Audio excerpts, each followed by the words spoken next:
Hello my fellow Goldwing fans. I wanted to make a video on this 1986 Honda Goldwing GL1200. Now, as you can see, this one's got some time on it. And the gentleman that I bought this bike from, I only gave him 500 bucks. He said it backfired really bad, and then of course it sat for about 5 years, and he left the fuel petcock on, and obviously he had some carb issues.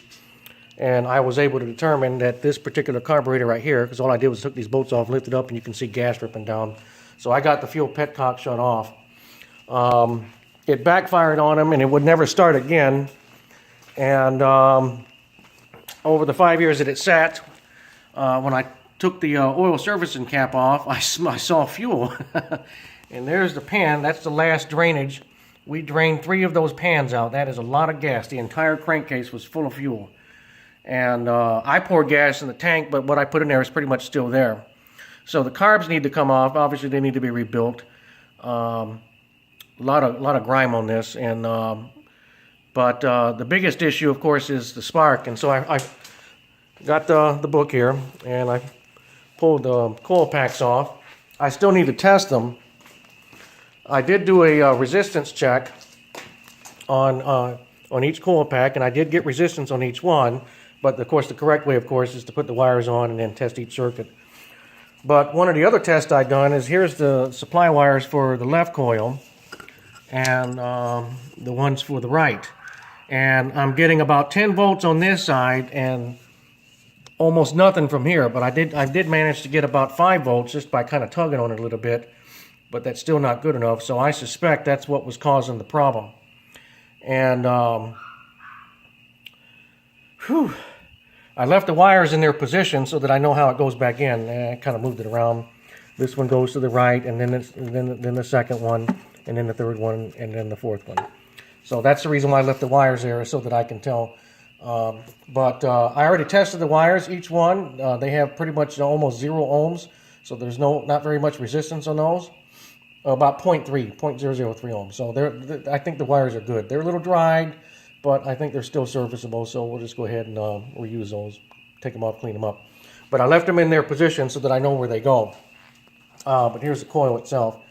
So any of you guys that have experience on the 86 models with these dual coil packs, you can kind of give me some ideas why I'm not getting any voltage or very little on that side. But again, on the right side, I am getting close to about 10 volts. I would like to see it closer to the battery voltage, which is 12, but I'm not sure exactly how many volts is supposed to be out of that. I did, like I said, when I tugged on the wires a little bit, I got about 5, but it kept intermitting, so I think that was the problem.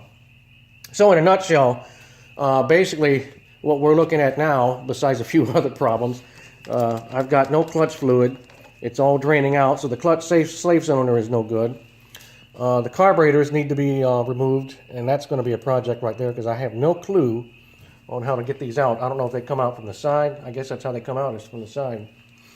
So if any of you guys know a video on someone who's removed the carbs on these, please share it because the book is not that easy to read.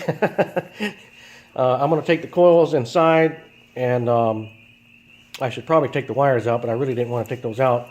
I wanted to keep them where they were at so I know where they go. But I'm pretty sure the coils are good, but I'm going to test it just to be on the safe side. Right now, as I indicated, I'm not getting any juice from the power from the wires that attach to the coils. So I'm going to have to look at the schematic and chase that down and kind of figure that out and see what's going on. But so that's what we're looking at in summary. A lot of fuel in the oil crankcase. In fact, the crankcase was full of gas. I hope that didn't damage the cylinders or the rings. Hopefully not. It's only got about 40,000 miles on this motor.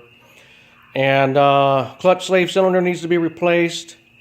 Carburetors need to be pulled out and rebuilt. And then the power supply needs to be solved for the coil pack. That's what I'm looking at so far. And then, of course, the basics like tires and new oil and filter and all that. I did put a new battery on here. I'm going to put a trickle charge on it just to make sure it stays good. But anyhow, would love some advice. I'm pretty sure some of you are going to say junk it just because of the way it looks. I know it's really dusty. The guy lived on a farm, So it's got years and years of dirt and grime. No issues with that. I'll just basically clean it all up. But I've done this before, just not on this particular model. There's my 1997 Goldwing that I restored, and she's doing really well. I'm eventually going to have to pull the carbs on that one because I have a float issue on the front, on the left carburetor, but it's only intermitting. It might be because I set the float height wrong. The book was kind of confusing because on one page it said 7 millimeters and the other one said 8. So I'm going to replace the floats and set them at 8 millimeters, and hopefully that'll solve that problem. But that's all I got, guys. Love your feedback if you got any. Take care.